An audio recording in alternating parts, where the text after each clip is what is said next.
the New Mexico Rule of Law event.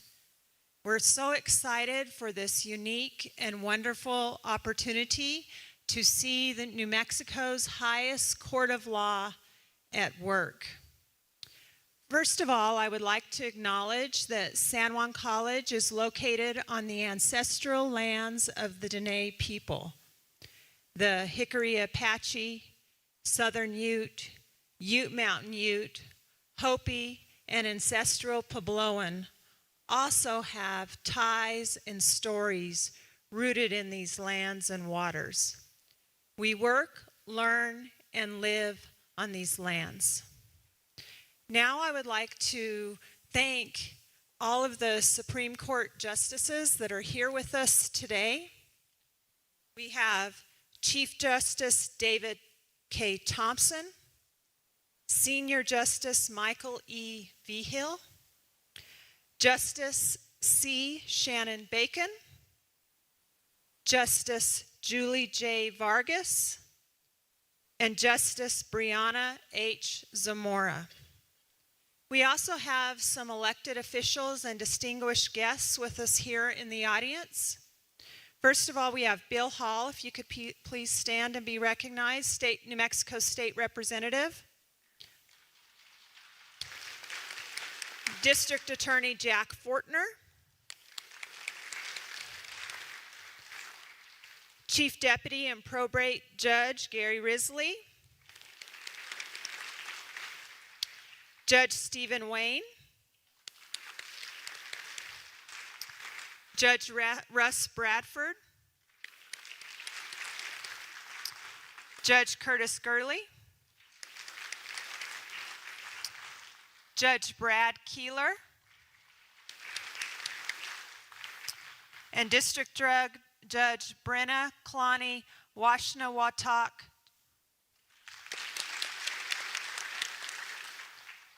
Is there anyone else that I may have missed? Okay.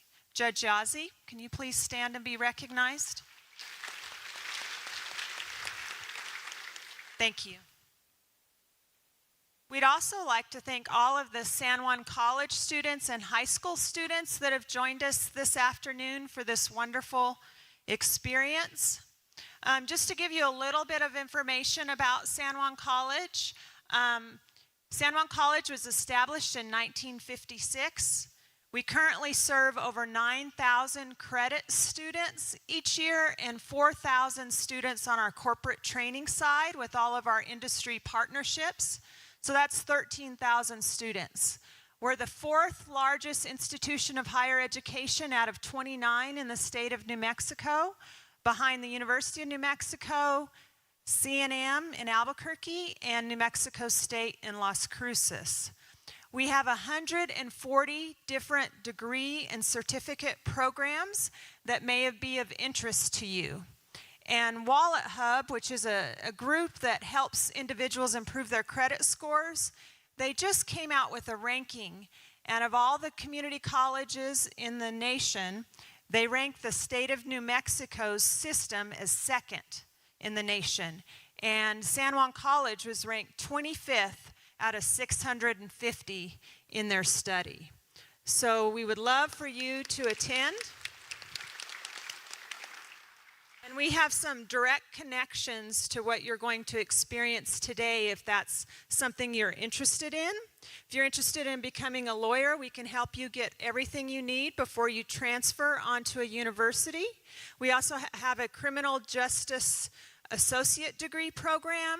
We work in close partnership with the San Juan County Criminal Justice Authority to train all of our police academy graduates, so if you're interested in police science. And then thanks to the generosity of the state of New Mexico, we have funding for the next 2 years. We had it this last year as well for internships and service learning opportunities. So if you're interested in working anywhere in our community, you can be paid for between $15 and $20 an hour to work up to 20 hours while you're going to school here at San Juan College. So we wanted to make sure you're aware of these opportunities, but we'd like to just thank everyone for participating in this wonderful event today. Thank you.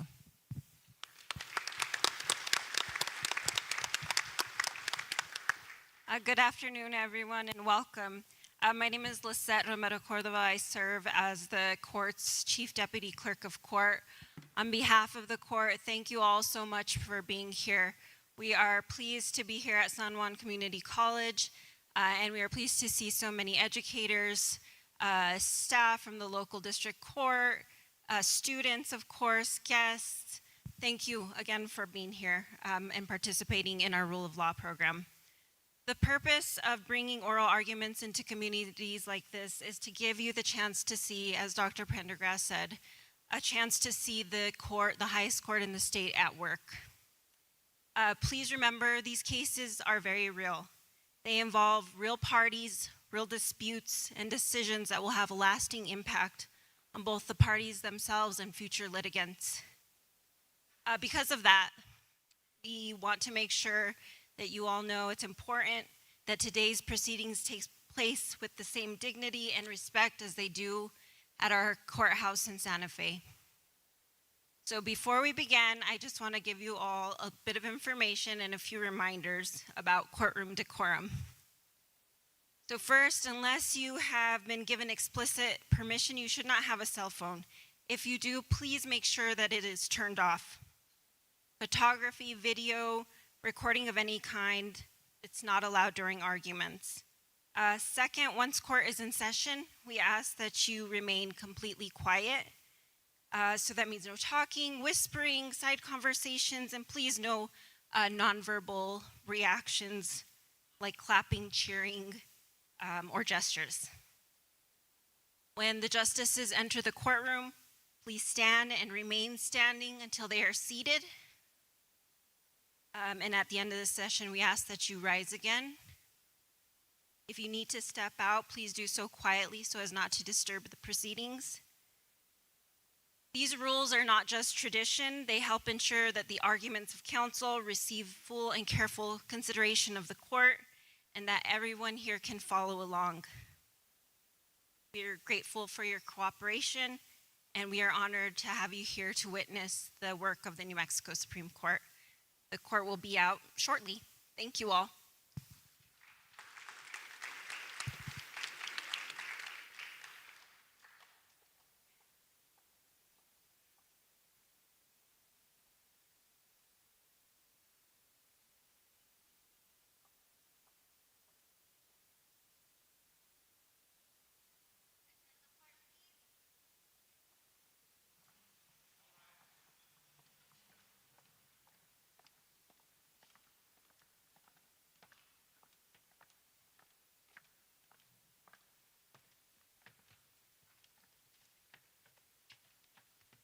Honorable Supreme Court of the State of New Mexico. Good afternoon. You may be seated. Thank you.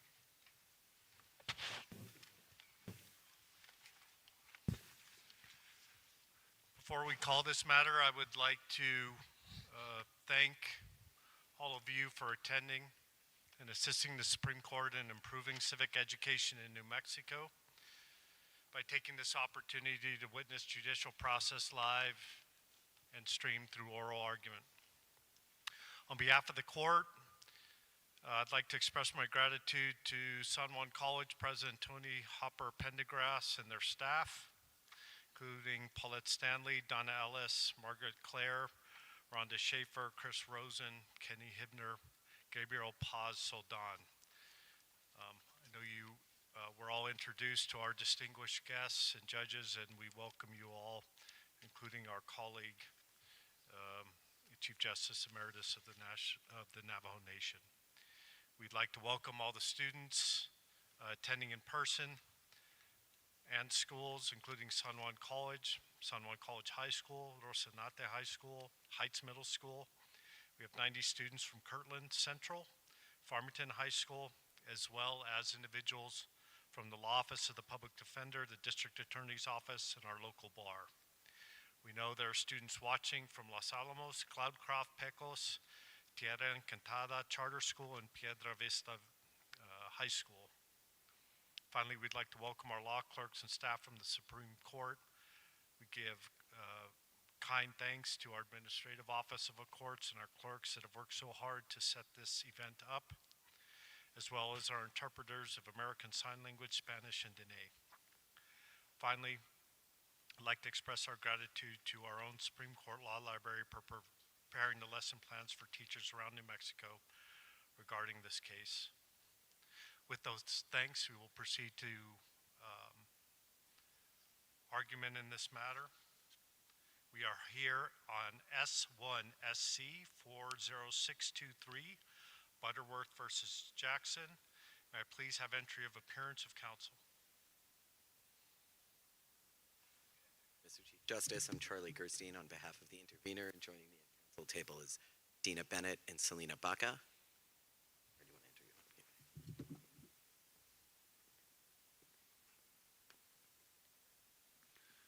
Good afternoon, Chief Justice, Justices. Aaron Wolf representing defendant Ethan Jackson. Good afternoon. Ms. Blow? Good afternoon, Gary Boyle for the plaintiff appellee, Mr. Butterworth. All right. Good afternoon. Thank you, counsel. For appellant, you may proceed. You have 20 minutes on the clock. You may proceed. Thank you. Thank you, Mr. Chief Justice and Associate Justices. Charlie Gerstein for the intervener. May it please the court.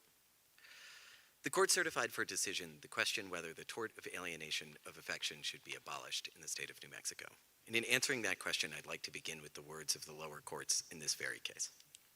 Before we go there, just so that we're all on the same page, can you, and for the benefit of the students, could you please tell us what you mean when you say alienation of affection?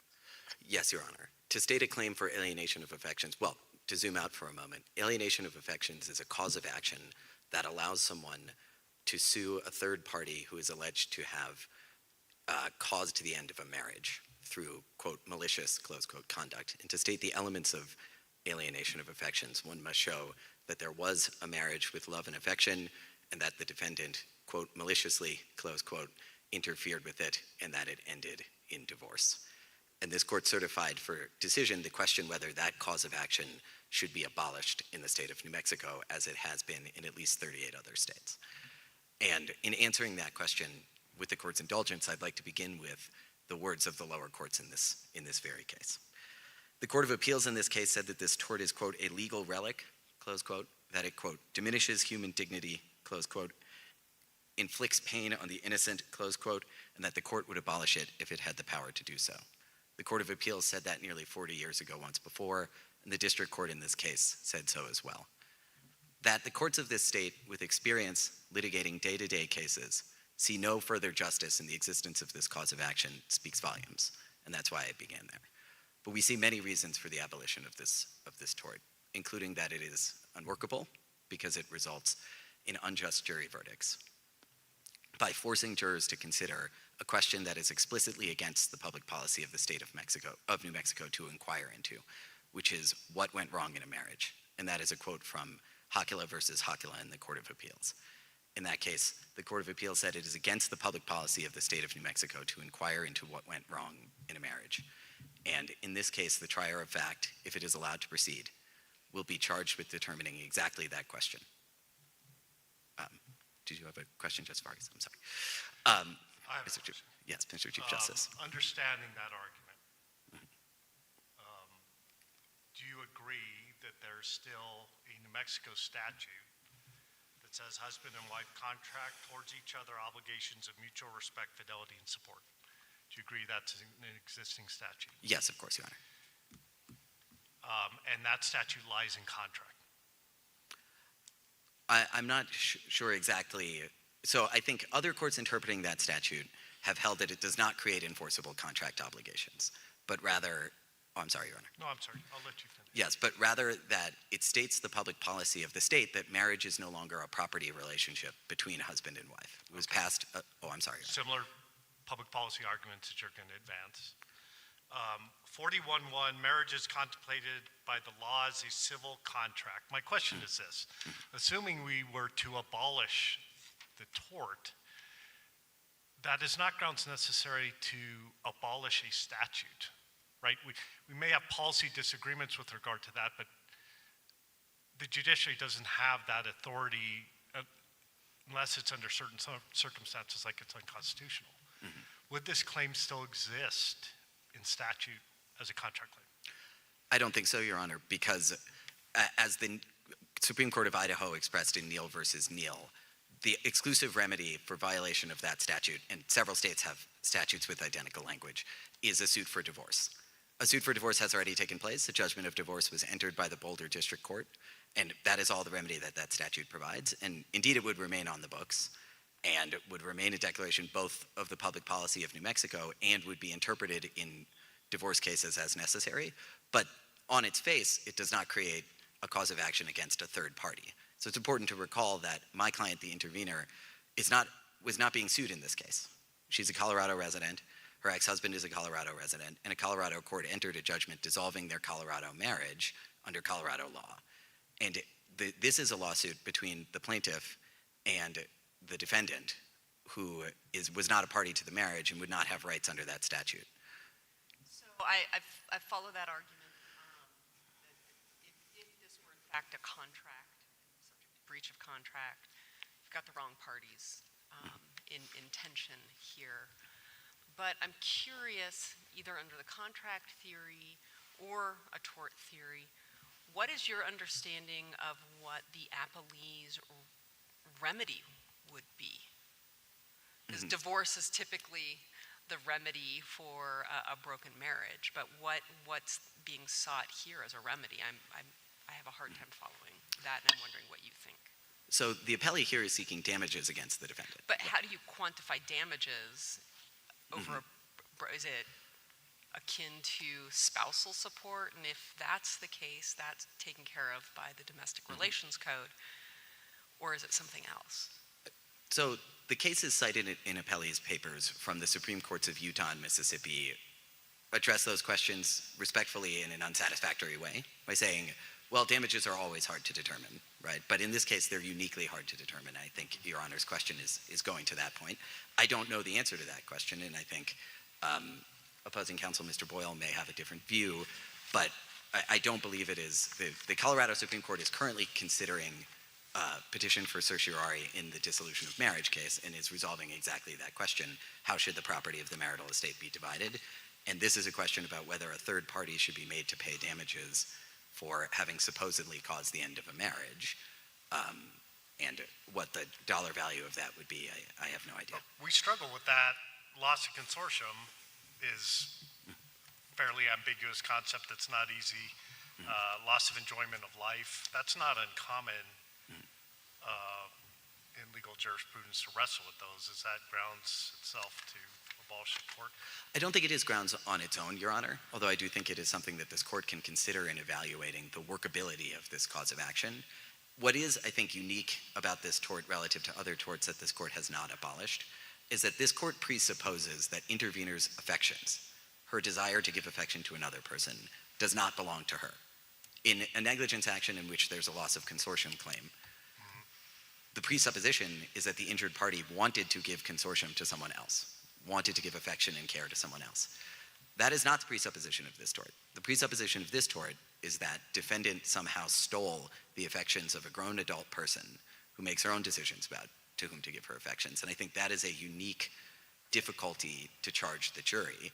And I would point this court to the Supreme Court of Iowa's decision in Funderman, which specifically says that our system of facts, and I'm roughly quoting here, our system of facts inevitably breaks down in this kind of case because the jury is tasked not only with quantifying the harm from the demise of a marriage, but figuring out why a marriage ended. In fact, that's specifically the charge to the trier of fact.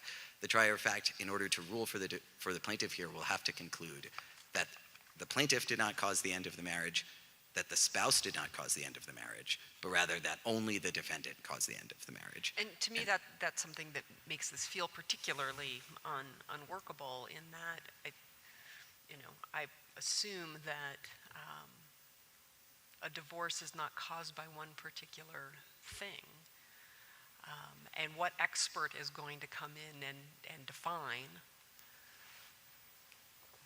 what the source of the discord is in exclusion of any other cause of discord? any sense for an expert of such a nature that exists in the world? I'm unaware of one if one exists, Your Honor. And I think pointing again to the Supreme Court of Utah's opinion in Nelson, what the Supreme Court of Utah said in response to that argument is simply and flatly, well, we prefer to consider everything in a marriage, but that is simply not the public policy of the state of New Mexico as expressed by the state's courts, and respecting the history of the state as the first state to have established no-fault divorce. Now, there's no-fault divorce in every state, but this was the first state to establish no-fault divorce exactly for that purpose, Your Honor, because one can't inquire into who was at fault for the end of a complex relationship. Perhaps, I'm sorry, did the Chief Justice have another question? I do not.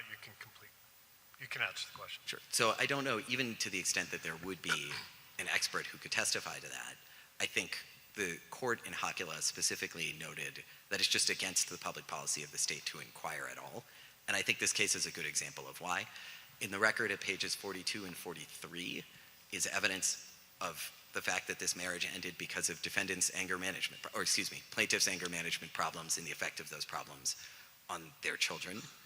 And in response, we have no more than a self-serving declaration from the plaintiff saying this marriage ended because of the defendant. There's no real evidence in support of that.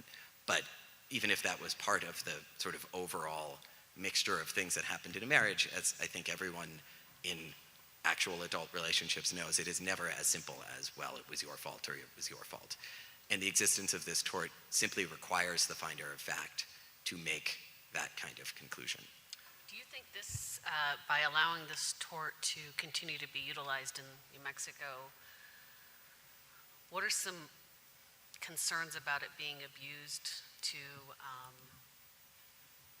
quite frankly, destroy the family situation even more so than it might be in a divorce? That was not an artfully phrased question, but I think you know what I'm getting at. Yes, and so at page 400 of the Washington Court of Appeals opinion in Wyman versus Wyman, the court, I think, artfully points out that, children are harmed innocent bystanders of an action like this. They don't have a voice in this proceeding, and if this case is allowed to proceed, defendant has an outstanding subpoena for every text message that intervener has sent plaintiff has an outstanding subpoena for every text message that intervener has sent about the defendant to anyone. But I want you to answer Justice Samora's questions. Mm-hmm. It's not disrespect to the argument, but we deal with this in civil cases. You have 3 trial court judges that dealt with discovery in personal injury cases, which contained loss of consortium claims, and they're very invasive. But we don't abolish the remedy because of that necessarily. To answer Justice Samora's question, why is it different here? I think it's different because in a loss of consortium case, a plaintiff bringing a claim for loss of consortium submits that issue to the trier of fact, says, I want compensation for this fact.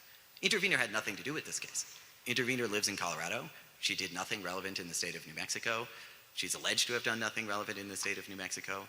And because of a dispute between 2 people, allegedly about her affections that the law presumes she cannot control or own, she's now subjected to discovery like this if this is allowed to proceed. And I think that is a relevant distinction between a loss of consortium claim, alongside the fact that just as a matter of first principles, a loss of consortium claim does not require the court to conclude that human affection is a property right that can be possessed by anyone other than the person giving it. So underlying a loss of consortium claim, no one ever says, okay, well, if the negligence hadn't happened, this person might have loved me. They say, this person wanted to love me and was harmed in such a way that she could not or he could not. And I think that's a relevant legal distinction here. So our argument is not that all difficult factual determinations for a jury should be banned, or that, nothing that is unquantifiable has to be submitted to a jury. It is no doubt the case that in, every tort case in which there's damages for emotional harm or physical suffering, there's lots of difficult to quantify damages issues, but they don't raise these unique particular concerns. And nor do they raise, unless there's another question on this specific topic, but nor do they raise a peculiar problem here, which is the capacity of this tort to be used for extortion and harassment. Because of the nature of the tort, and this is reflected in the legislative enactments of many other states, where it is, including the intervener and plaintiff's home state of Colorado, where it is a crime merely to threaten to bring such an action. The reason that they have abolished that and made it a crime to do that is because it is legal in states with this tort to send a letter to someone that says, if you don't pay me money, I'm going to file a public document alleging that you committed alienation of affections, and that will expose all of these private facts that you would like to keep private. But all of that under this tort presupposes that the affection is not owned by the spouse, whether it's the male spouse or the female spouse, because the tort presupposes that the third party stole or took away that affection and thereby caused the divorce to occur. So, I mean, how can we say today, as opposed to back in the beginning of time, that a person doesn't own their own affections, that they're powerless, in other words? How can we say that? And maybe that's a rhetorical question to you, but that's a question that's really bothering me with regard to this particular tort. I don't get to damages, I don't get to difficulty.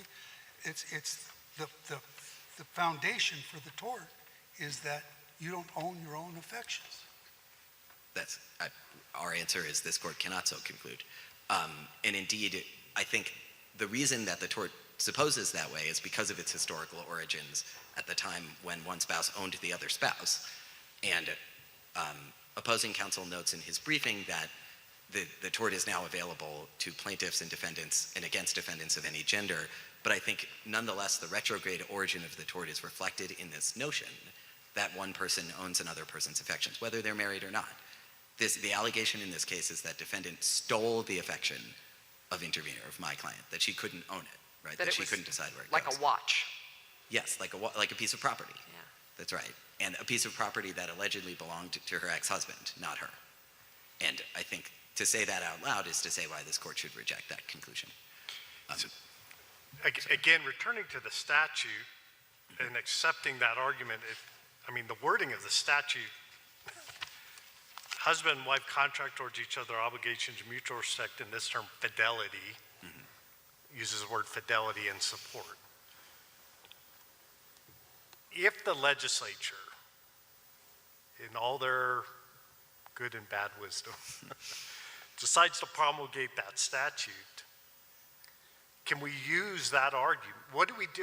Let me ask you straight up. What do we do with this statute?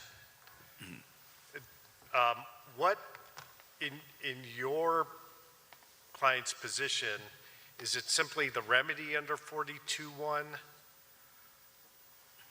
Is it not a contract claim? What do we do with that? Because if it's a contract claim,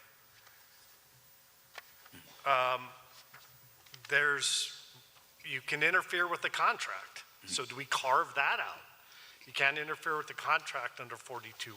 What do we do with that statute? So I think what the court should do with that statute is, we have effectively two answers to that question. First is the way that the Supreme Court of Idaho in Neal versus Neal interpreted that statute is to say its exclusive remedy is divorce. That's not to say you can't breach it. Okay, yes. Let me push you on this. Sure. So if that's the remedy, there's still a claim. And if there's still a claim, there's still discovery, and you're in the same boat. Or would discovery be limited to that remedy, right? You can say the remedy is support, but there's still a contract claim. What's the contract between the plaintiff here and the defendant, the paramour? There doesn't seem to be a contract between those two, and those are the two that are in conflict with each other. It's not a breach of contract claim against the intervener. And Justice Bacon, if I may answer the Chief Justice question just for a moment first and then turn to that question. So the claim, to the extent there is a claim, has been adjudicated. Their marriage is dissolved. And in divorce cases in this state and in Colorado, in no-fault divorces, recrimination, as it is called, is not a defense to divorce. So if there's a no-fault divorce, the court doesn't inquire into that question. But fault-based divorces are not off the books. One party could have sued the other party for a fault-based divorce. Neither party in this case did that. And so that's not to say that the statute's off the books. It has function. It functions in divorce cases. It's also worth noting that this is a Colorado marriage. So no one's alleged to have breached this statute because this statute governs New Mexico parties. And my client had nothing to do with the state of New Mexico, right? I think that our initial petition to the Court of Appeals was on choice of law grounds, and that was the reason why. So to the extent that it governs, it's quite anomalous to say that it would allow the state of New Mexico to rule in a way that the state of Colorado could not. Because again, recrimination is not a defense in Colorado, and the parties chose divorce on the grounds of an irretrievably broken marriage, as it's called under Colorado law, no-fault divorce or irreconcilable differences. And so I think that's our answer to what the court should do with the statute, not simply write it out of the books, but rather conclude that it doesn't apply here. With one addition as well, the Court of Appeals in Padua versus Hadley concluded that the defendant, in facts much more egregious than here, had not acted, quote, without justification, close quote. So to the extent that opposing counsel's analogy to tortious interference with contract even held at all, the facts here alleged are not that the defendant acted with an improper purpose, because a fortiori, under Padua, what happened here is not a conduct without justification. So can I give you a hypothetical? If this tort claim continued in the state of New Mexico, technically someone could give their emotions to another person, but not necessarily be unfaithful intimately or in any other way. Mm-hmm. Would they have a cause of action under those circumstances? Your Honor, I see I'm out of time. Would you like me to answer that question? Yes, please. Okay, thank you.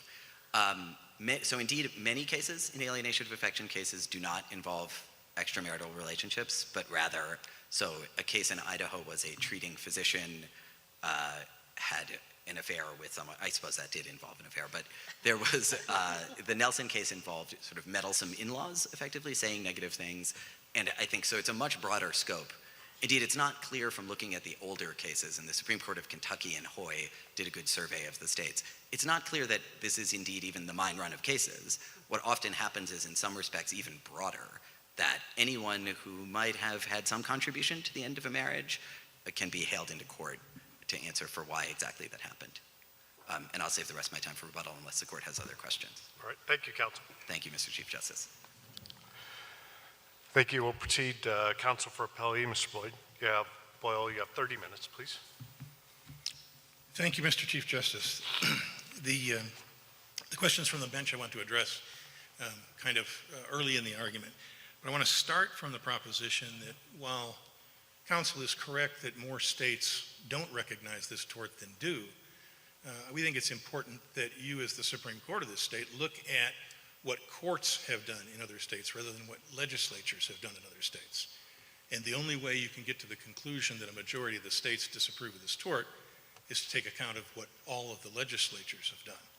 Indeed, there's only really 3 cases out there that have abolished the tort. But in this, counsel, in this instance, this was not a legislatively created cause of action. It was a court-created cause of action. That's exactly right. So what is the, how does the legislative review help in that respect when that's not what we're talking about here? Well, part of the argument from the other side is that a majority of states don't have this tort. Sure.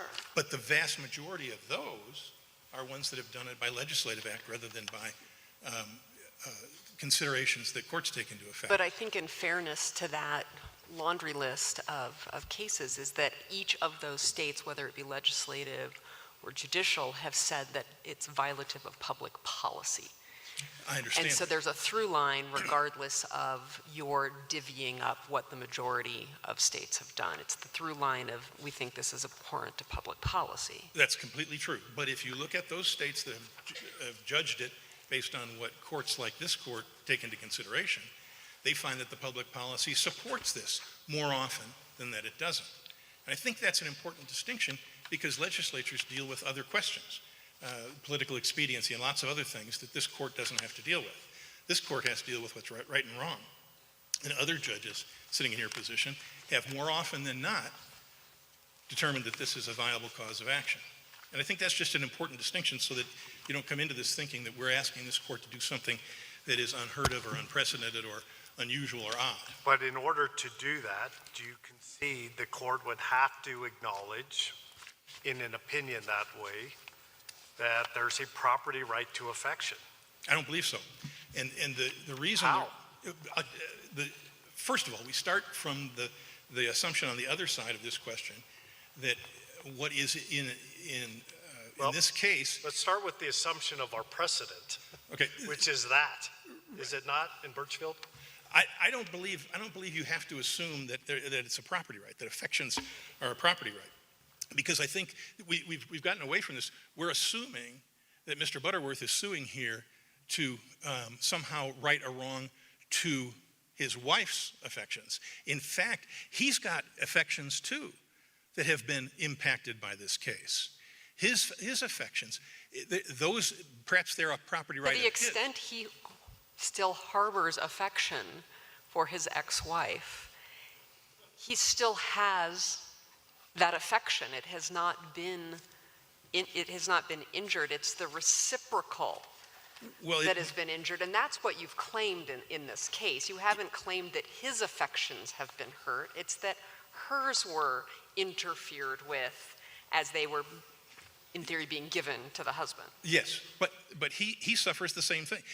By the destruction of the marriage. That might be to damages, that doesn't go to the actual claim. Well, and that's exactly what I was going to talk about. Yes, that ties directly into the damage. What damages? I mean, I cut to the chase here because that's where I started is how are you going to quantify the value, the monetary value of affection? Because that can be taken to great extreme. There is always the unreciprocated crush. There's all kinds of affection in the world that may not be reciprocated. Does that have value? Who's going to put a value on it? What expert witness are you going to call to estimate what the value is? I need to understand what it is your client's aim is here. The whole point of this is to recover damages that flow from this and how is that going to be valued? And the valuation of those damages are going to be the same kind of evidence, for example, that come with loss of consortium. He's lost the companionship, the company, and the variety of things that go into loss of consortium of his wife. If they can do that if a jury can do that in a personal injury case, they can certainly do it in this context as well. But that's that loss of consortium presupposes that there is a two-way street on affection, that the spouse who has been killed had affection for the surviving spouse, and the surviving spouse had affection for the decedent or parent and child, because that's typically how this works. And in fact, our loss of consortium claim doesn't even extend to people who aren't married, but it presupposes a two-way street of affection there, not a one-way street. And here we have a one-way street, and that seems to be a problem when you're attempting to base damages based on loss of consortium. It's a departure. Part of the proof we have to make is that there was a two-way street before the third party intervened. Well, I think most grown-ups know that if there is an affair that happens, it's typically because the relationship has eroded before that. It's not like somebody wakes up one morning and says, I love you, and then 2 minutes later says, and now I'm going to cheat on you.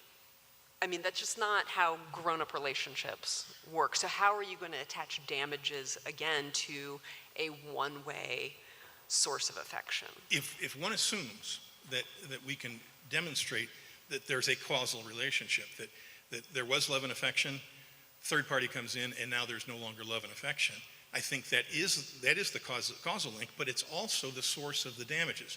What was the relationship before, and what is it afterwards, after the third party, the intervener, came in and ended the marriage?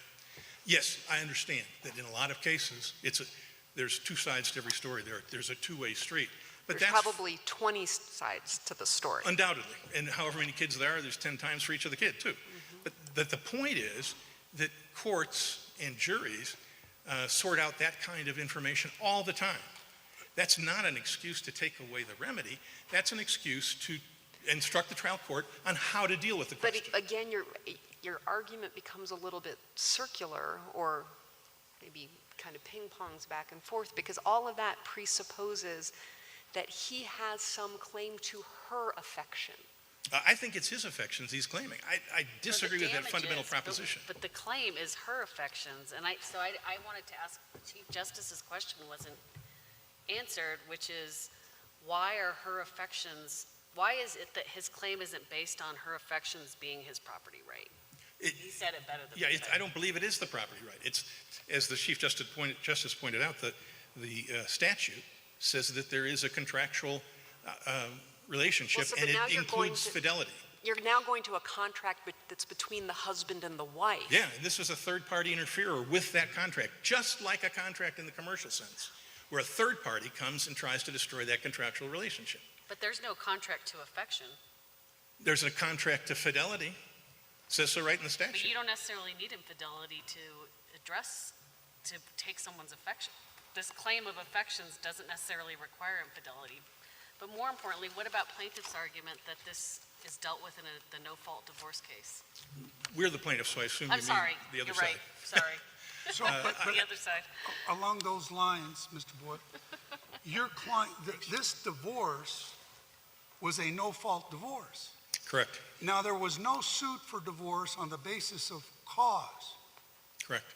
It seems to me that if your client agreed to a no-fault divorce, he is bound by that there was no fault for this divorce, and now he's trying to do an end run around that and say, but there was fault in that there was an alienation of affection. So that it seems to me that once you agree, no fault, you're bound by that. I assume that will So be what one am I of, missing? I assume that'll be one of their defenses. No, You said it's a no-fault divorce, so you can't. You're bound, you are bound by that adjudication, as they are bound by that adjudication. So what am I missing? We certainly haven't briefed or analyzed the sort of race judicata argument that Yes. you're raising. Or collateral estoppel? Or collateral estoppel, depending on how you look at it. Yeah, I Yes. agree. The answer to the question, though, is that's for the district court to figure out. That's not a reason to suggest that the tort doesn't exist. That is one of the facts that, or even a legal argument, if that's what it is, that the district court has to consider. If you do away with the tort, of course, the district court will never get to that decision. What should we make of the fact that this tort has not been used in decades? I mean, it has not been recognized, it's not been countenanced in a very long time.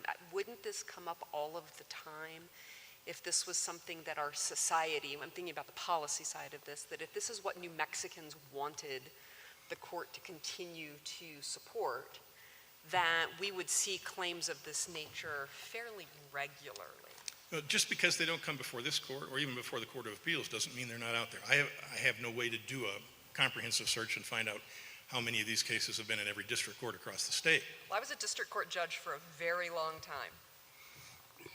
Never. So, I mean, I'm using my personal, professional experience in that, but this is just not something that has been given oxygen in a way. And doesn't that tell us something about how New Mexicans think about this case? Not Coloradans, New Mexicans. I don't think it says anything about how New Mexicans think about this tort. I have no idea why a particular plaintiff would or wouldn't make a claim. I'm a lawyer who takes in clients and advocates for them. When's the last time you brought one of these? One of these? I had two, this one and one other one, and the other one, the plaintiff lost interest. I don't know what that means exactly, but it's the kind of claim that is important for the same reason that the interference with contract claim is important on that side. Why would it be that we would protect a commercial contract and not protect the investment damages, et cetera, in a marriage? Because we have divorce law to do that.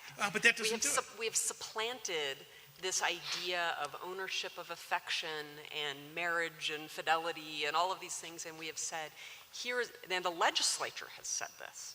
The legislature has said, here is a very specific way in which we are going to handle the demise of a marriage. and here's rules related to it, and it's got definition, and the DR judge knows exactly how to calculate the damages, and how to deal with the children and everything else. There's a whole universe that is set up with great structure to handle this. This is not it. That's right. And I think the legislature has declared very forcefully that that is the path to resolution in the state of New Mexico in Yes. a no-fault divorce. I agree with that, between husband and wife. But when there's a third person involved, the legislature hasn't spoken to that. The legislature could have outlawed this tort. That's the no-fault. No, they're going to have a real problem, common law versus statutory law, in that, and that goes back to Justice Vargas's question of that's a real problem. This is a court-made rule. It is. And the legislature has said, we don't care at all about why you got divorced. It's not relevant to the separation of the couple, including what happens with third parties. They've said, no, we are not going to countenance that is the path to a separation of a marriage. I believe what the legislature has said is that examining the destruction of a marriage is not relevant to how property, debt, and spousal support are calculated, or child support, or child custody. But they haven't said anything in all of those items about what about the third-party interference. And if this was a sound analysis, then third-party interference with contract torts would have to go away too, because the contracts are set up to be between two parties, and when those two parties have to go in and talk to each other about it, and you have to come up with damages. What about the third party? What if it's their fault? So let me ask you this along the lines of Justice Bacon's question. She was a trial court judge for 10 years, never saw this claim. What about New Mexicans when they get married? Are they do they know, are they under the impression that now their affections basically are owned, or someone else is entitled to them? Well, I think they know that they're entitled to some sort of a mutual commitment of fidelity, for example. That's in the statute. Many people get married and have no obligation to each other for affection. I mean, you have, for example, I wasn't going to go here, but now here we are, thruples, three-party relationships where only two of the people can be married to each other. So that doesn't sit well in a society in 2025. Well, I suppose if the legislature were, in their infinite wisdom, were to look at this statute and change it and allow thruples, or specifically exclude them, or whatever, then you'd have something to go on here. But that law, everybody pledges fidelity to each other when they get married. I mean, you have all kinds of marriages, yes. And fidelity isn't. You have open relationships. There is not a claim of fidelity related to that if you are have agreed, or somebody says, I'm going to have affections with somebody else.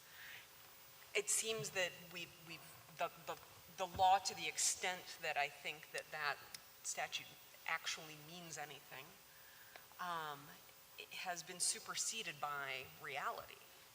All of those facts are the kinds of facts that could be introduced at the district court to disprove causation, or disprove damages, or disprove some other element of this claim. That doesn't get rid of the underlying theme, the idea that our emotions, our affections belong to someone else when we sign a piece of paper and have a ceremony.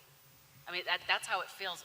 And as opposing counsel pointed out, it doesn't have to be a romantic partner that takes your affections away. It could be in-laws, a parent. It sounds like it can be anyone. So I don't see how this claim survives under those circumstances. Well, let's take the example of in-laws, for example.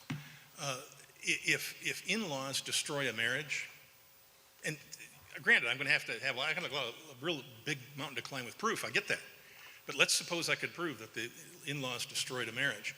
Why shouldn't they be liable for the damages that flow from that? The only way that you could win that lawsuit is if you prove that the spouse didn't own their own affections, that was taken away.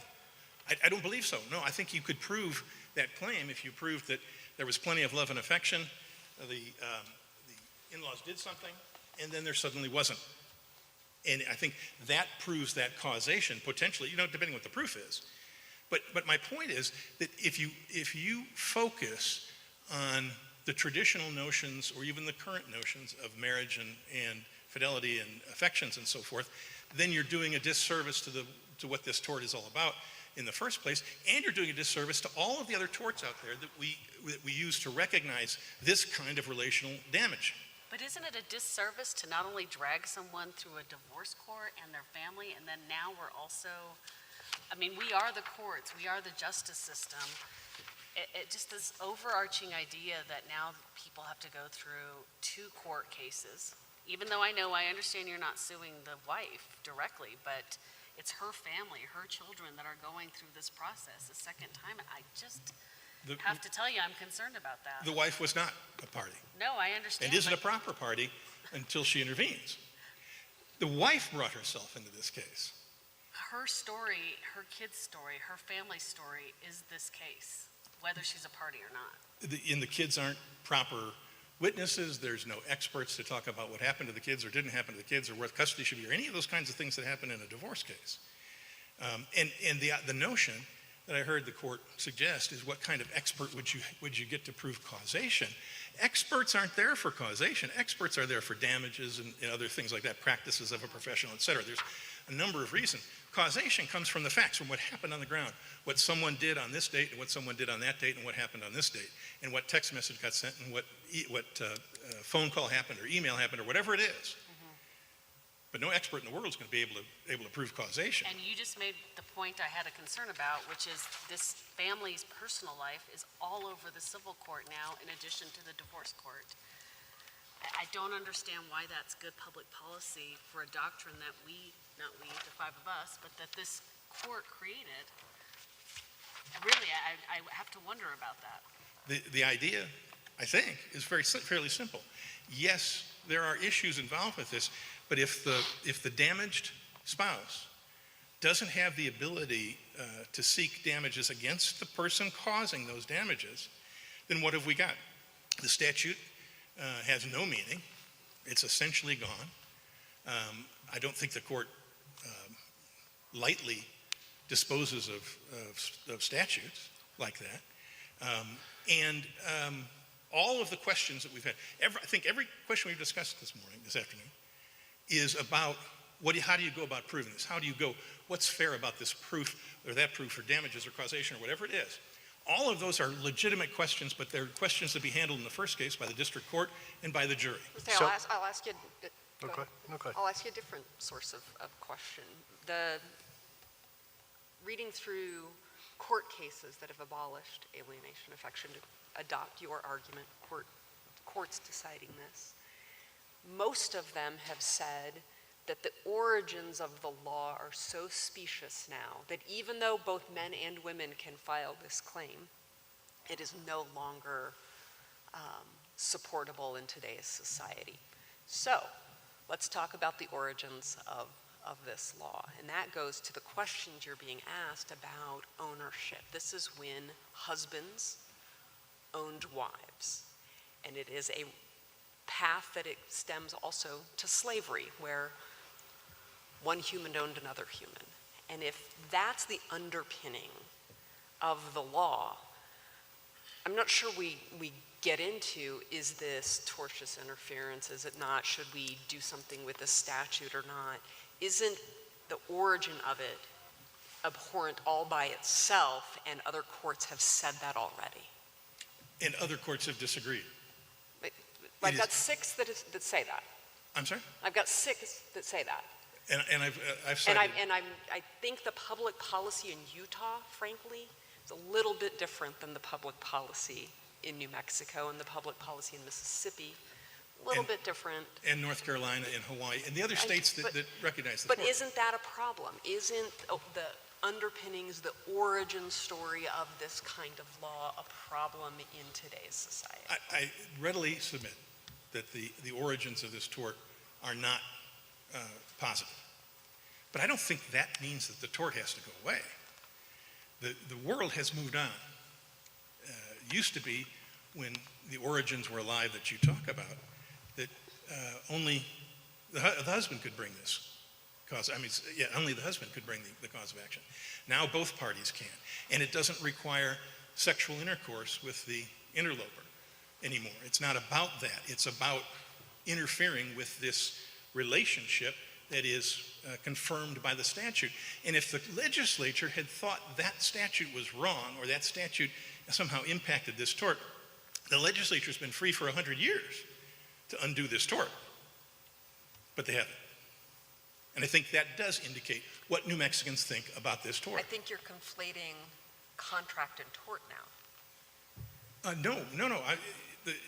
There's 25, 30 states, whatever it is, that have abolished the tort by statute.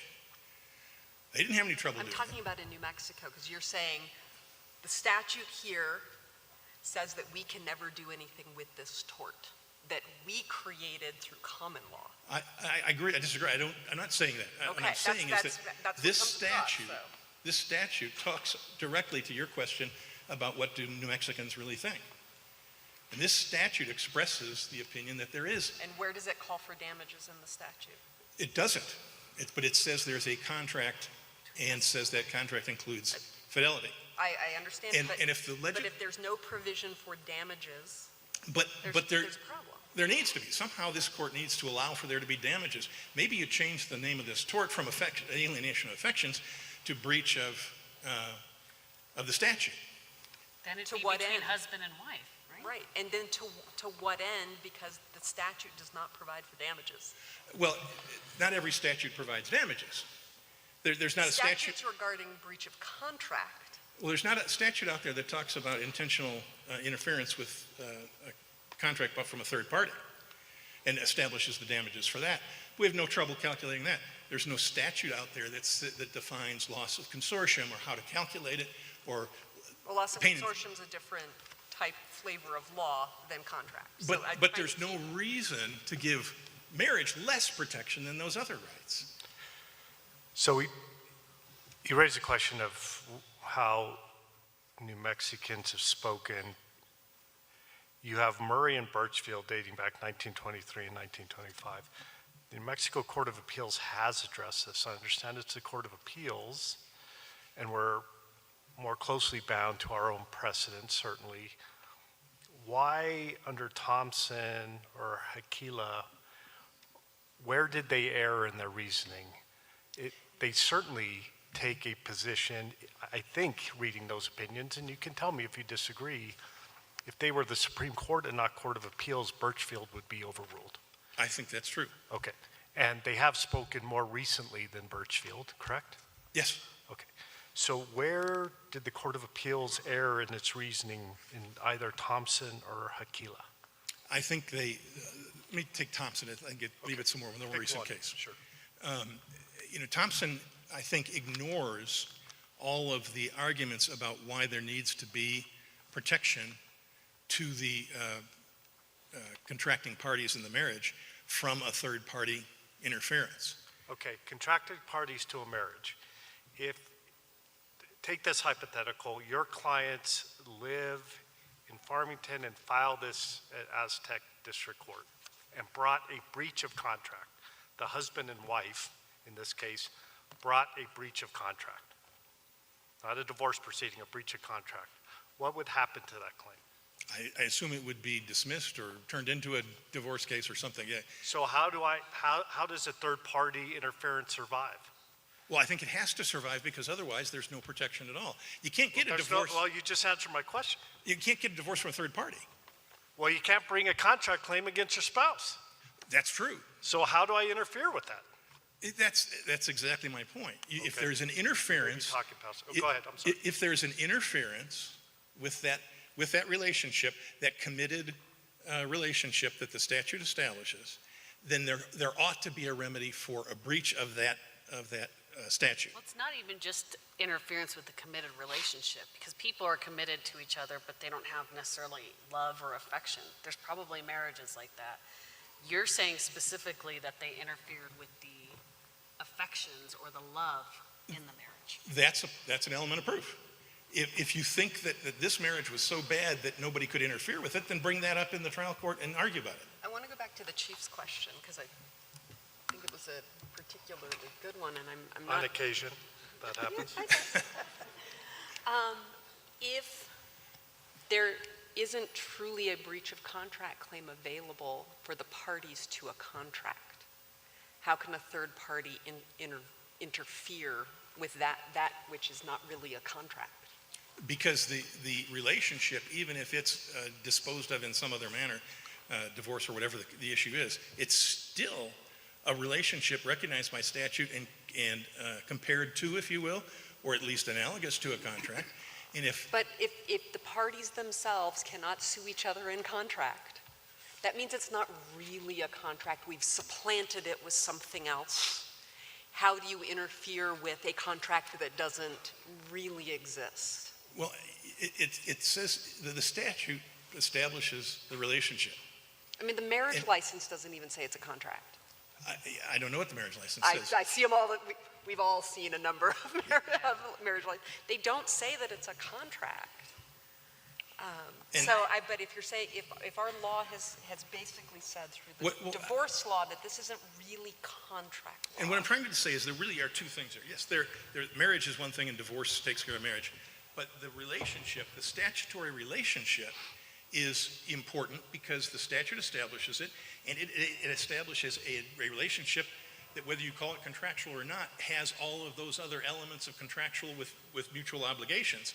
And when somebody steps in the middle of those mutual obligations, just like if it's a contract, there ought to be damages if all of the things that you're concerned about can be proved. And if they can't be proved, then it's judgment for the defendant, but the tort is still alive in case that case comes up when it's appropriate. But in the meantime, you have a right to conduct very, very invasive discovery on very private and personal matters.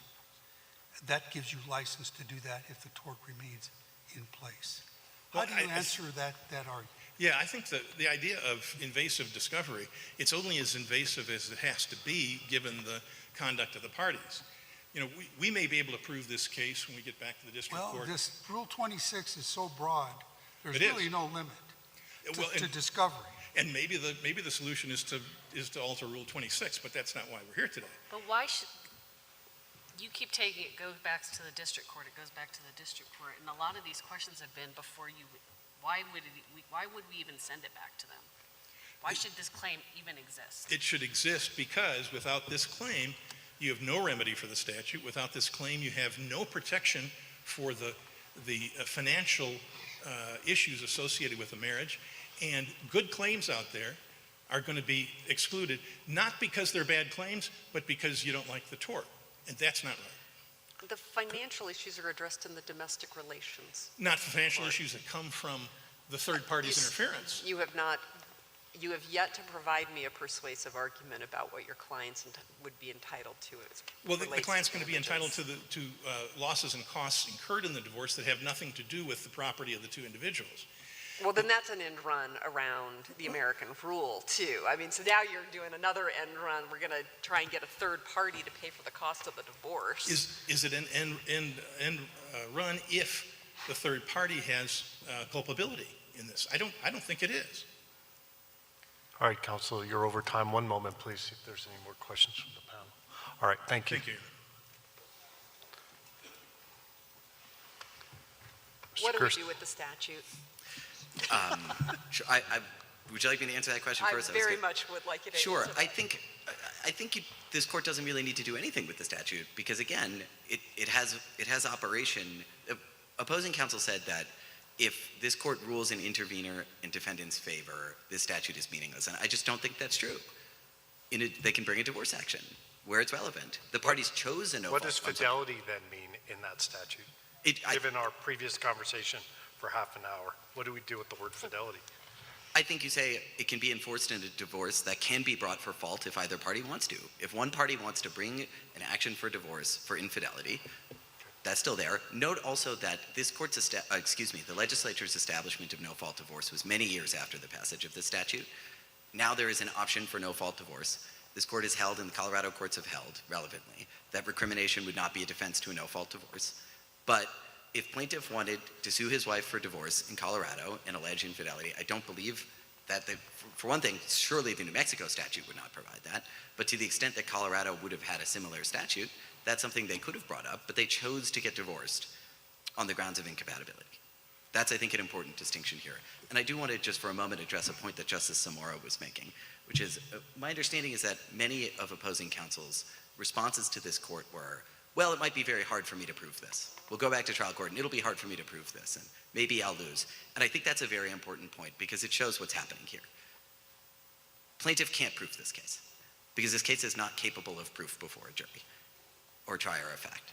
Plaintiff can't prove that someone else took his wife's affections because that didn't happen. Mr. Gerstein, let me ask you a hypothetical. Let's assume that my spouse is effectively kidnapped by a cult. And taken into that cult, she's inculcated with dogma, brainwashing, to hate me, to sue me for divorce, to take property that the cult wants. Okay? Are you saying there's no remedy for that? Yes, Your Honor, we are saying that because, again, Is that justice? I think so, Your Honor, and I think so for two reasons. First, the concept of brainwashing, to the extent that the spouse is incompetent, that's a different question, right? If the spouse is actually incompetent. She's brainwashed to say, your husband's no good, and he's got a lot of property, and you should take that property and give it to us. I think the concept of brainwashing presupposes that that person can't make her own decisions, which is not the policy of the state. Policy of the state is that a concept like brainwashing, perhaps there's other tortious conduct, threats or defamation, and those are covered by other torts, and that is articulately explained by the O'Neill Court in the Supreme Court of Idaho, and Hoy versus Hoy in the Supreme Court of Kentucky, that much of the conduct that this court might be concerned about in a hypothetical like that one is covered by other torts. But to the extent that it's not covered by other torts, that's because the person who's alleged to have been brainwashed is capable of making her own decisions. Maybe this court would think they're not good decisions and that she shouldn't give that property to the cult, but that's her right. And so indeed, our answer is there would be no cause of action in that circumstance. If I may briefly, with the court's indulgence, turn to a related matter, plaintiff in fact sued defendant for 2 counts in this case, alienation of affections and prima facie tort. And I would like to respectfully suggest that the court consider entering judgment in favor of the defendant here rather than simply deciding that only one of those 2 issues is decided. And the reason why is because, indeed, throughout this argument, opposing counsel has said, as I was mentioning in response to Justice Zamora's question, well, we'll get back to the trial court and the jury will sort it all out. And I think in response to Justice Vigil's question about invasive discovery, that is our understanding of the purpose of this proceeding. There's an ongoing proceeding in the Colorado Supreme Court that the parties were attempting to settle. And if the prima facie tort survives, which it should not, regardless of any decision. So rather than expediency, can you explain how prima facie tort would survive if the tort did not? It can, in this circumstance, it cannot. This court has been clear, and the court. Any other circumstances? Well, I won't. That's does it? I guess my direct question is, if we were to abolish the tort, how would prima facie tort survive?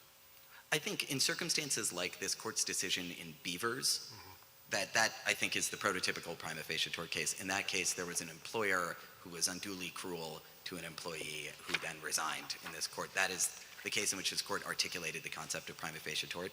I don't think that would be affected by this court's decision. What I mean to say is, for purposes of judgment in this case, those 2 have to rise and fall together, because this court has been very clear that prima facie tort isn't a make-up provision for failures in other tort cases, and I'm quite concerned that if this case is remanded to the trial court with any surviving claim, we are going to see more of, I need to read all of your text messages to make sure that prima facie tort was or wasn't committed, or what sorts of damages are to be had there. And so I would respectfully urge the court, although I understand that the order of certification requested briefing only on the alienation of affection issue, and so we have submitted that when this court is considering its decision, that those 2 causes of action will rise and fall together on this particular complaint. Although I don't think, in response to Mr. Chief Justice's question, that that's necessarily the case in all circumstances. You want to send us to Idaho for the reasoning, is that right? Mm-hmm. Okay. Okay. Oh, well, and Kentucky and Washington You want to send and this Tennessee and South Carolina. everywhere outside of New Mexico. What fault do you see in the reasoning in Thompson or the other Court of Appeals opinions analyzing this issue post-Birchfield? None. And in particular, I think the court's decision, although on a different tort in Hocula and in Padua, are instructive as well. In Hocula, the court abolished or declined to recognize intraspousal intentional infliction of emotional distress claims. And in Padua, this court declined to recognize an action for intentional infliction of emotional distress against a defendant who is alleged to have maliciously and for the purpose of hurting the plaintiff conducted sexual relationships with 3 of his partners, deliberately targeting his partners and his partners only after a former friendship. And this court said that even under those circumstances, that is not conduct without justification. And indeed, opposing counsel represented the plaintiff in that case as well. And I think, lastly, to respond to opposing counsel's point that this court should simply defer to the legislature, I would direct the court to its own decision in Torrance County Mental Health Program, in which it says the legislature's mere silence on an issue of common law is not a statement of its policy preference or a suggestion to how this court should rule, but rather, if this court abolishes the tort of alienation of affections, of course that argument goes both ways. Plaintiff can go to the legislature and say, we think this should be a cause of action. I wish him the best of luck on that endeavor, but there's no suggestion that the legislature's failure to do that in advance ought to preclude this court's primary responsibility for deciding the common law, which the court in Torrance County Mental Health Program articulated. And if the justices don't have any further questions, I'll submit. No further questions. Thank you. Thank you, Mr. Chief Justice. I want to thank the parties for their thoughtful briefing in this matter and presenting your oral argument in a clear and professional manner. The court is going to recess. We're not going to adjourn. So I will ask that the parties remain in the courtroom. Our clerk will deliberate. Our court will advise if we're not able to reach a decision. If we are, we will come back and announce a decision. If we're not, we will release you. I will ask those that are in the audience until you're released by the court, at least stay close, because if we come back in, we're going to want to do that on short notice. So for now, the court is in recess. Thank you. Attend the court, please.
I can get a mic to you, or I can repeat your question.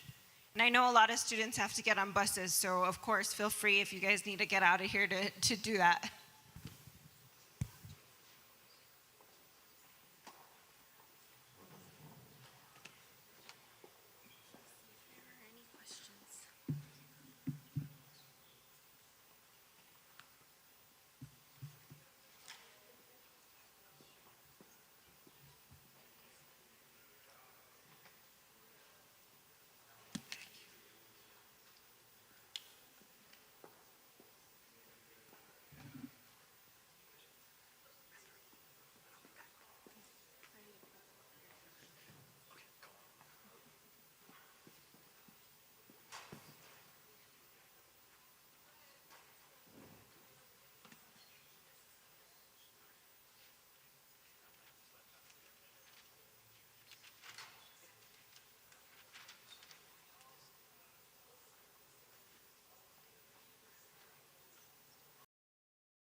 The court does not do this, so you're all aware, right? So typically what happens is a case is submitted and,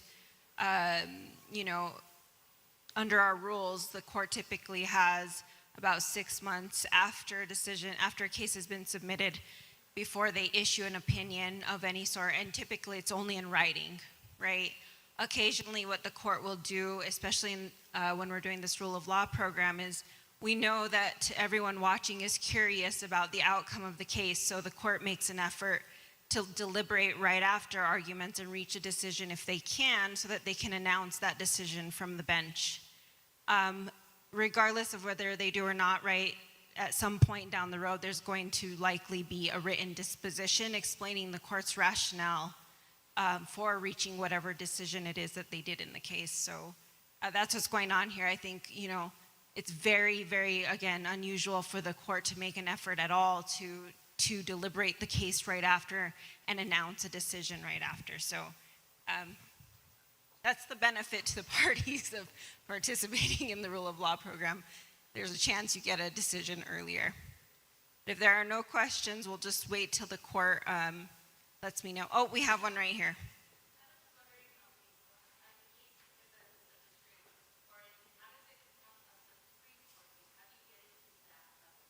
Oh, okay. So if you're watching online, the question is, how does it make its way to the Supreme Court, essentially, right? So in this case, it's a little unique, right? Typically what happens is, the stuff that you see on TV, those are trial level courts, right? So district courts is what typically you think of, right? We have a lot of district court judges here. That's where cases often start out. When that case has been resolved, what typically happens is that there's someone who loses, right? The parties have an opportunity to file what's called an appeal. And that case typically goes from the district court to the Court of Appeals, except under very limited circumstances. The Court of Appeals reviews what the district court did, right? So it's not a trial court. They don't take in new evidence or anything like that. They just look at the record that was made in the district court, and they make a decision about the legal issues in their court. Once the Court of Appeals has made some sort of decision, another party has lost now, right? And so they can file what's called a petition for writ of certiorari, right? This court has discretionary review over petitions for writ of certiorari. So that means they don't have to take a case if they don't want to, right? There are certain requirements that are supposed to be met in order for the court to hear a particular kind of case, right? It has to be an issue of substantial interest or have a substantial impact. There have to be conflicting opinions, something like that, right? So right now, the court's petition grant rate is pretty low. It's something like 9 to 12%. That means of all the petitions that are filed, this court accepts 9 to 12% of all cases. In this case, that did not happen. This went a very different route, right? So this came up to the Court of Appeals, and the Court of Appeals said, Supreme Court, we don't think we are the appropriate court to decide this issue. We have spoken on this issue. Would you please take this case, right? Because we are certifying the question presented in this case to you. That's also a discretionary review type of thing.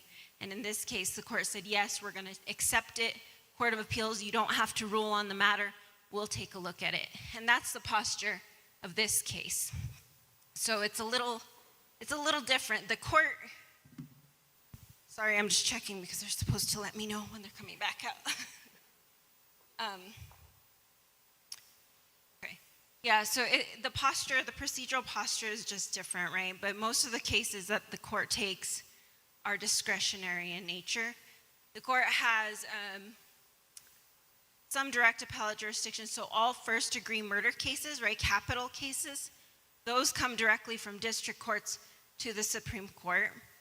There are other types of cases that are kind of,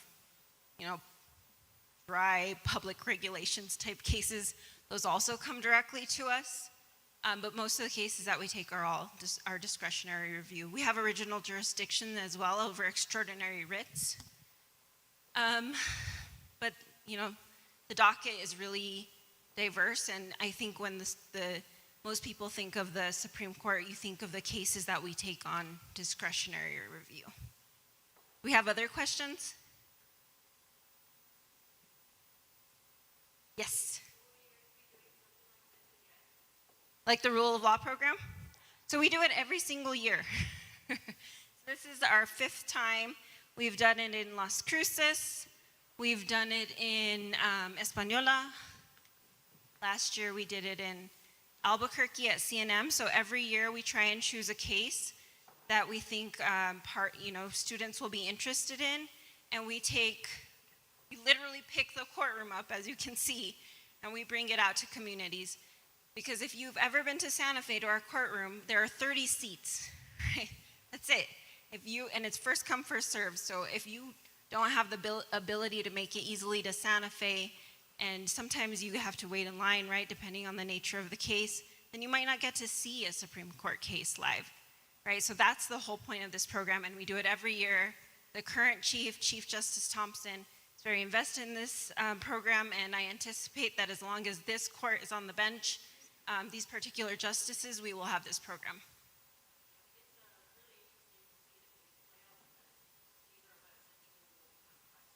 That's exactly right. That's exactly right. Yeah, so whatever decision the court makes in this particular case, that will be the law of the land, right? That has an impact, of course, on the parties in this case, but also future litigants, right? So yeah. All right, I'm just checking again. You've not said one way or another. Do we have other questions? No? Okay, I'll keep my eyes out for hands, but I'm going to check see where they're at.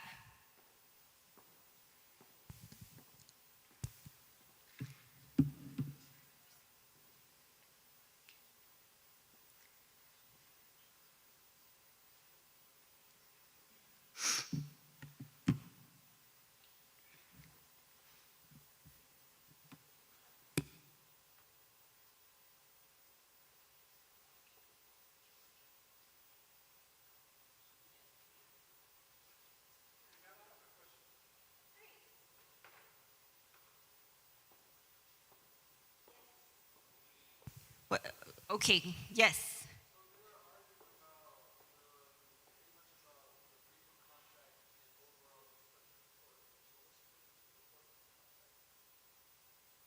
What's the difference between a tort and a contract?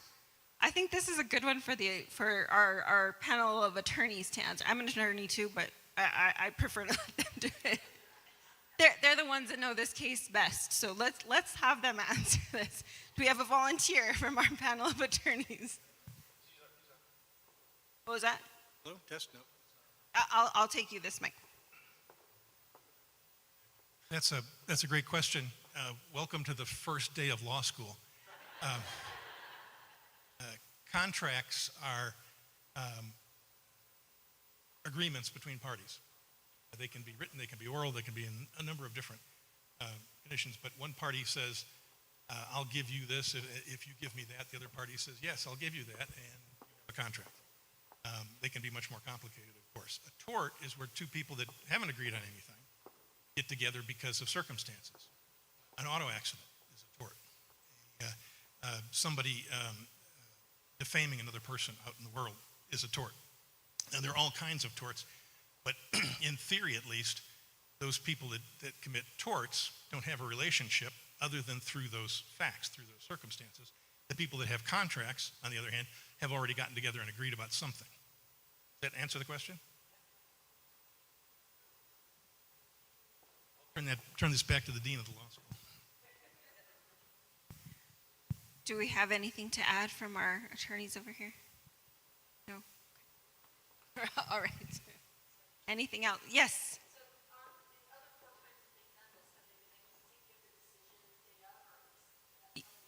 Yes, I think all of the other times I think they have reached a decision. That's not a promise, but but yeah, they have each time been able to announce a decision from the bench. And again, it's usually very brief remarks, right? They typically set out the full analysis and rationale a written opinion at some point down the road. Our rule says 6 months. We've started a new term system. I think we've been pretty successful at meeting that deadline. Yeah, of course. Yes.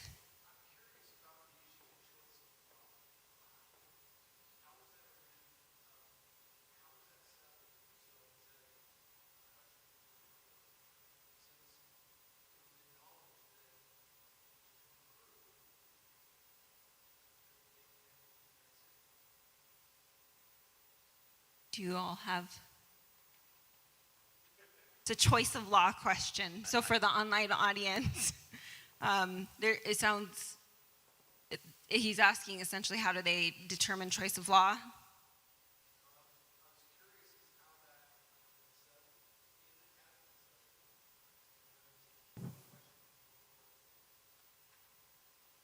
Probably get potentially different perspectives. I'm sorry to offer such an unsatisfactory answer, but I think we probably shouldn't be talking about the actual issues in the case without the justices, but maybe Mr. Boyle has another view? I will leave, I will stand on my papers, but. Yeah, so Mr. Boyle says it's safe to say it hasn't been resolved yet. Right, I think that what you're getting at is a potentially an issue in the case, right? And so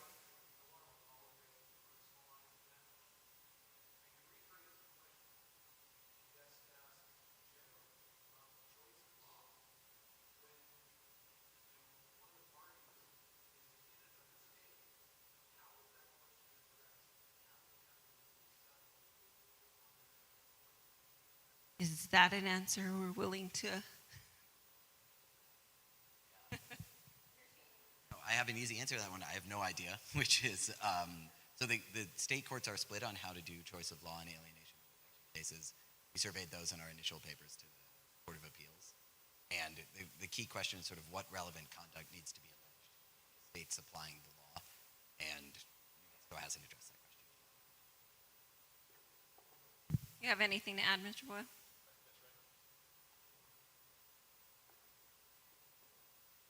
Anything else? Yes. The justices serve terms.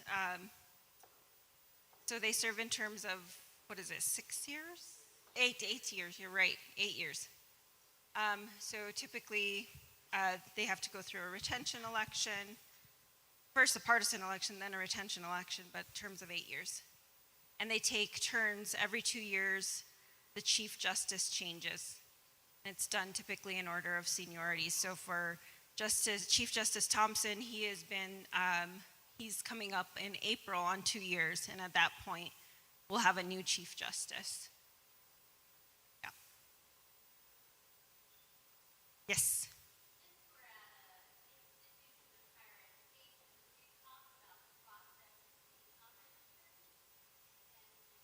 Okay, so the question was, since we're at an institution of higher education, we talk about the process of becoming an attorney.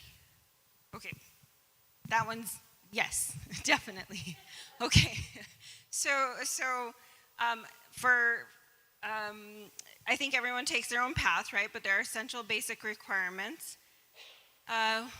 First, after you've graduated from high school, you've gotten your GED, whatever it may be. You go to college, you get a 4-year degree typically, right? There's no requirement when you apply to law school what that degree is in, typically, right? So for example, I have a degree in political science and English, right? I know a lot of people who have arts degrees or science degrees, different types of degrees, right? Mine's political science and English. After I completed my 4-year degree, what typically happens is you have to apply to law school, right? So you take what's called the LSAT, right? That's an entrance exam. If you get into law school is typically 3 years. Sometimes it's longer, right? Depending on whether you do a flex program or something like that, and the school that you select.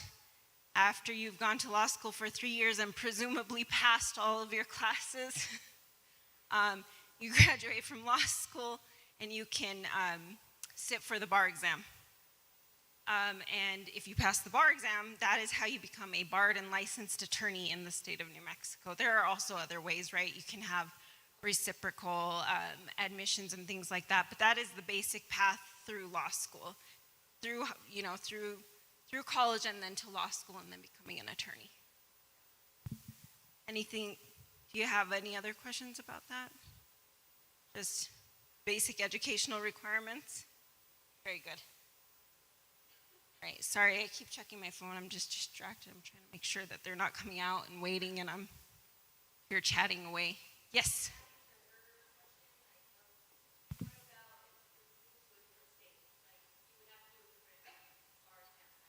So actually, I mean, the requirements are different in every state, right? But we frequently have graduates of other law schools come to New Mexico and sit for the bar here, right? So you don't necessarily need to graduate from that state's law school in order to sit for the bar in a particular state, right? I could go sit for the bar exam in California, even though I'm a University of New Mexico School of Law graduate.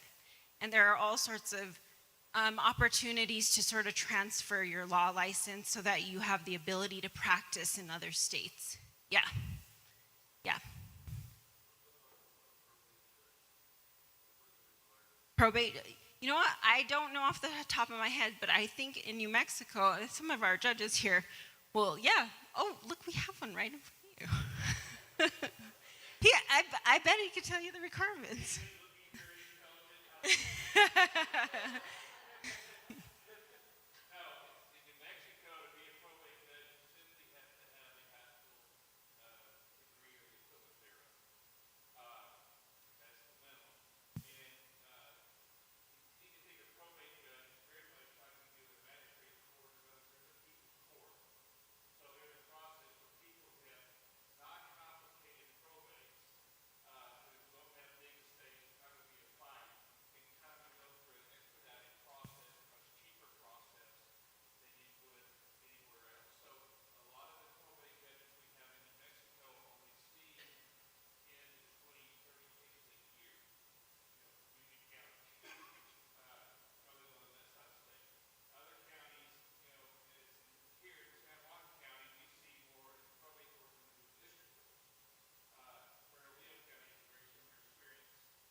So bottom line, you have to graduate from high school. Right. Magistrate judges also in New Mexico don't need to have a law degree, right? So they don't need to be licensed attorneys either. Yeah. Oh, I heard my name.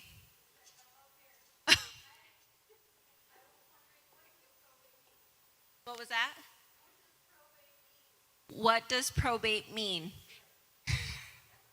Oh, you're up there.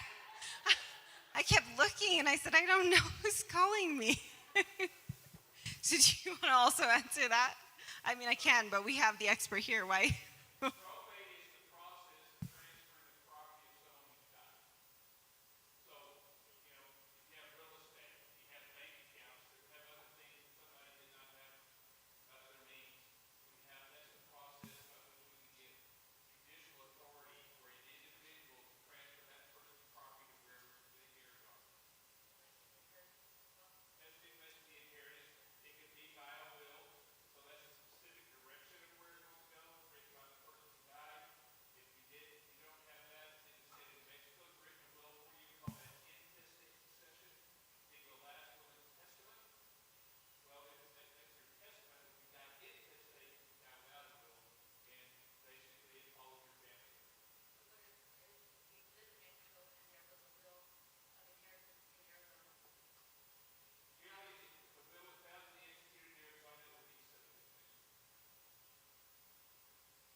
Thank you for that question, Beth.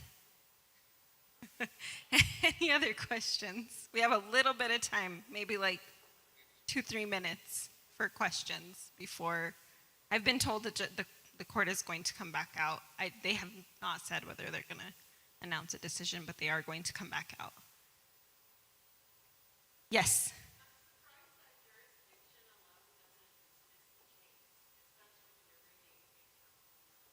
I think this you're kind of getting at the choice of law sort of thing, right? That we're talking about a little bit over here, right? One of the things I'll say is that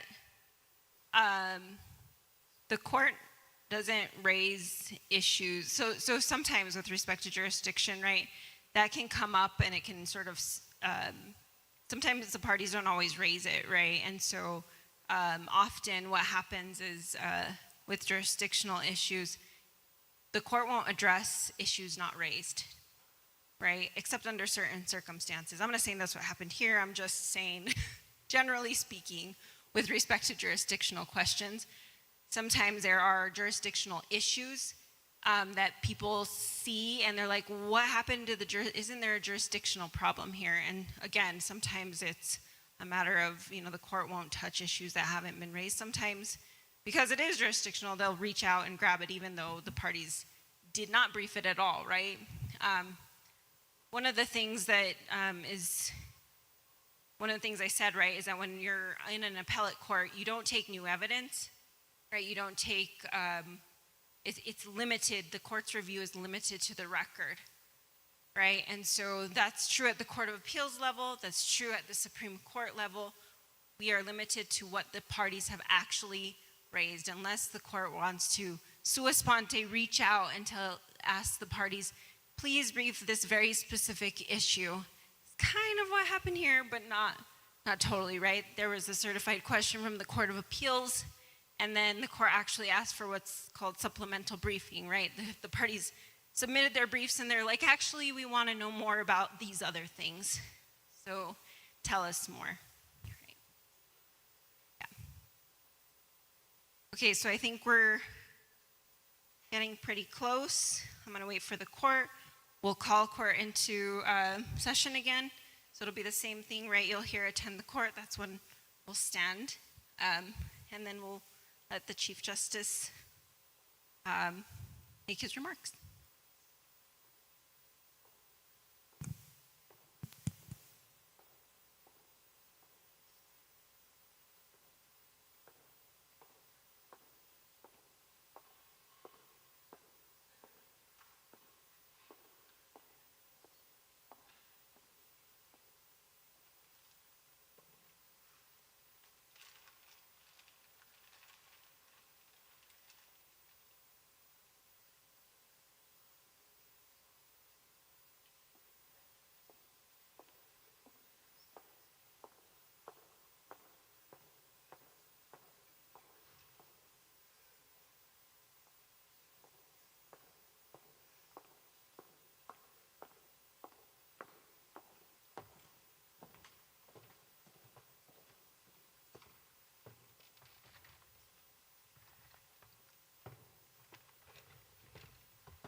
Attend the court, please.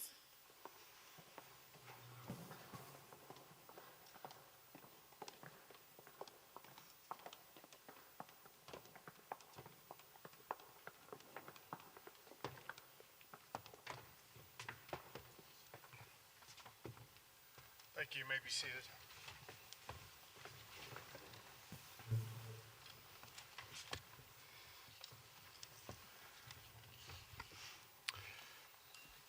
We're back on the record, S-1-SC-40623, certification request from New Mexico Court of Appeals in the matter of Butterworth versus Jackson.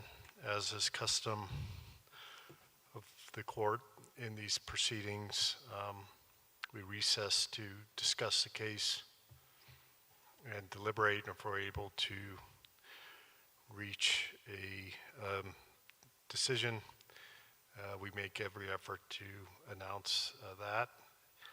A written opinion and/or decision will follow. Again, on behalf of my colleagues, I appreciate, the court appreciates the briefing and supplemental briefing by both parties and their well-reasoned and professional advocacy today. And we appreciate everybody's attention in this important matter to the individuals involved. In this matter, the district court granted a motion to intervene and converted the motion for judgment on the pleadings to one for summary judgment and denied same, certifying to the Court of Appeals a question of law. Ex-wife's application for interlocutory appeal framed the question of law as a choice of law question. The Court of Appeals subsequently certified to this court a question in essence whether or not the tort, as described, should be abolished. In this matter, the court, having read the briefings and be otherwise advised, will reverse the district court and remand to the trial court with instructions to dismiss this matter. When considering whether to overrule precedent, this court determines whether one of the following demonstrate a past decision is incorrect. This is in according to Chavez, 2021, NMSC 017, paragraph 52. Whether the precedent is so unworkable as to be intolerable. 2, whether the parties justifiably relied on the precedent so that reversing it would create an undue hardship. 3, whether the principles of law have developed to such an extent as to leave the old rule no more than a remnant of abandoned doctrine. And 4, whether the facts have changed in the interval from the old rule of reconsideration so as to have robbed the old rule of justification. The court finds that the factors described in Chavez have been met, and reversal of stare decisis, including Birchfield and others, is required. The reasoning is that intermarital activity ordinarily should not be the basis for tort liability, and that the public policy of New Mexico to avoid inquiry into what went wrong in a marriage is no longer well-founded as it was described in Birchfield. The matter of the statute will be addressed based on the decision by the legislature and the evolution of no-fault divorce on the grounds of incompatibility. The prima facie tort claim in this case, the instruction will be to dismiss, and the application of this rule will be retroactive. That is a summary of the court's decision in this matter. A longer opinion will be forthcoming in due course. I thank the parties again and counsel for their representation. I thank you all for your attendance and your attention. And the court, this matter is now submitted, and the court is in recess. Thank you. Attend the court, please.